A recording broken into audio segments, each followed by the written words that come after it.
बिस्मिल्लाहिर्रहमानिर्रहीम। अस्सलाम वालेकुम दोस्तों, आज है 11 अक्टूबर 2025, इस्लामाबाद फ्रूट मंडी। तो जापानियों के रेट आपको बता देते हैं। जापानियों के नहीं, जापानी फल के जी। माशाल्लाह देख रहे हैं, बहुत ही ज़बरदस्त वज़न इसका होता है जी। 4, 4.5, 5 किलो। वो सामने 5.5 किलो निकलते हैं। चौकोर काटन जो है ये वाला है, यही तकरीबन 4, 4.5, 5 किलो तक निकल आते हैं जी। वो 5.5 किलो होता है। ये लो जी माशाल्लाह, ये देख रहे हैं। ये क्या रेट है? 700 रुपया।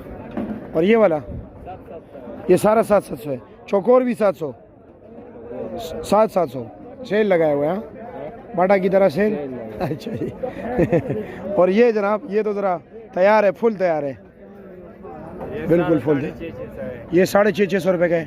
अच्छा जी। ये वाला माशाल्लाह आपने तो वो सजा के रखे है। क्या रेट है वैसे? 800 रुपये के 7.5 लगा रहे हो। वज़न 4 किलो 5 किलो है। अच्छा जी, ठीक हो गया। और ये वाला चौकोर ये 1000 रुपये के। अच्छा जी। और वज़न कितना होगा? 6 किलो। चलो जी, ठीक है, शुक्रिया आपका। इधर भी ज़रा सारे कच्चा जापानी लगा हुआ है, ये तैयार है जी। उस तरफ वो सारा कच्चा है जी। ठीक है, क्या रेट है ये जापानी? ये 750 के, 700 रुपये का। ठीक हो गया, शुक्रिया।